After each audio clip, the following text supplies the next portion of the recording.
10 ನಿಮಿಷದಲ್ಲಿ ಆರೋಗ್ಯಕರವಾಗಿರುವಂತಹ ಹೆಸರು ಕಾಳಿನ ರಾಗಿ ರೊಟ್ಟಿ ಯಾವ ರೀತಿ ಮಾಡೋದು ಅಂತ ತೋರಿಸ್ತಿದ್ದೀನಿ. ತುಂಬಾ ರುಚಿಯಾಗಿರುತ್ತೆ. ಬೆಳಗಿನ ಬ್ರೇಕ್ಫಾಸ್ಟ್ಗೆ ಅಥವಾ ರಾತ್ರಿ ಊಟಕ್ಕೆ ಅಥವಾ ಮಕ್ಕಳ ಟಿಫಿನ್ಗೆ ಎಲ್ಲದಕ್ಕೂ ಸೂಪರ್ ಆಗಿರುತ್ತೆ. ಸೊ ಬನ್ನಿ ತಡ ಮಾಡದೆ ಶುರು ಮಾಡೋಣ. ಮೊದಲಿಗೆ ನಾನಿಲ್ಲಿ 1 ಕಪ್ ಆಗುವಷ್ಟು ರಾಗಿ ಹಿಟ್ಟು ಹಾಕ್ತಿದ್ದೀನಿ. ಇದೇ ಕಪ್ಪಲ್ಲಿ ಅರ್ಧ ಕಪ್ ಆಗುವಷ್ಟು ನೆನೆಸಿದಂತಹ ಹೆಸರು ಬೇಳೆ ಹಾಕ್ತಿದ್ದೀನಿ. ಈರುಳ್ಳಿ, ಹಸಿಮೆಣಸಿನ್ಕಾಯಿ, ಕರಿಬೇವಿನ ಸೊಪ್ಪು, ಕ್ಯಾರೆಟ್ ಹಾಕ್ತಿದ್ದೀನಿ. ಕೊತ್ತಂಬರಿ ಸೊಪ್ಪು ಹಾಕ್ತಿದ್ದೀನಿ, ಸ್ವಲ್ಪ ಜಾಸ್ತಿನೇ ಹಾಕ್ಕೊಂಡಿನಿ. ಜೀರಿಗೆ, ರುಚಿಗೆ ಬೇಕಾದಷ್ಟು ಉಪ್ಪು, ಹಾಗೆ ಪನ್ನೀರ್ ಹಾಕ್ಕೊತಿದ್ದೀನಿ. ಇನ್ನಷ್ಟು ಹೆಲ್ದಿ ಆಗುತ್ತೆ, ಟೇಸ್ಟಿಯಾಗಿರುತ್ತೆ. ಬೇಕಿದ್ರೆ ಸ್ಕಿಪ್ ಕೂಡ ಮಾಡ್ಬೋದು. ಇವಾಗ ಇದಕ್ಕೆ ಸ್ವಲ್ಪನೇ ಬಿಸಿನೀರನ್ನ ಹಾಕ್ಕೊಂಡು ಹಿಟ್ಟನ್ನ ನಾದ್ಕೋಬೇಕಾಗುತ್ತೆ. ನಾನಿಲ್ಲಿ ರಾಗಿ ಹಿಟ್ಟಿನಕ್ಕಿಂತ ಜಾಸ್ತಿ ಇಲ್ಲಿ ನಾನು ತರಕಾರಿನೇ ಹಾಕ್ಕೊಂಡಿನಿ.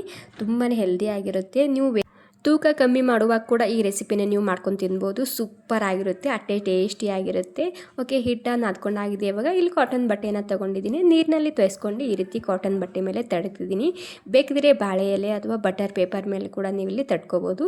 ನಾದುವಾಗ ಬಿಸಿನೀರು ಹಾಕ್ಕೊಂಡು ನಾದ್ಕೊಳ್ಳಿ. ಇಲ್ಲಿ ಜಿಗಿ ಬರುತ್ತೆ, ಮುರಿಯೋಲ್ಲ, ಹರಿಯೋಲ್ಲ.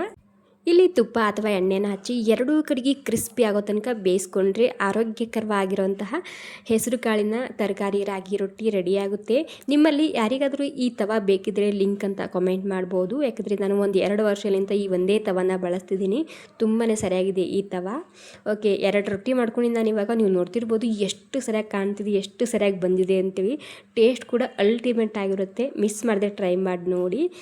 ವೆಯ್ಟ್ ಲಾಸ್ಗಿದ್ದಾಗ ಕೂಡ ಮಾಡ್ಕೊಂಡು ತಿನ್ಬೋದು. ಬೆಳಗಿನ ಬ್ರೇಕ್ಫಾಸ್ಟ್, ಟಿಫಿನ್ ಬಾಕ್ಸ್ ಎಲ್ಲದಕ್ಕೂ ಸೂಪರ್ ಆಗಿರುತ್ತೆ. Okay, simple recipe, healthy recipe. ಇಷ್ಟ ಆಗಿದ್ರೆ ಲೈಕ್ ಮಾಡಿ. Thank you.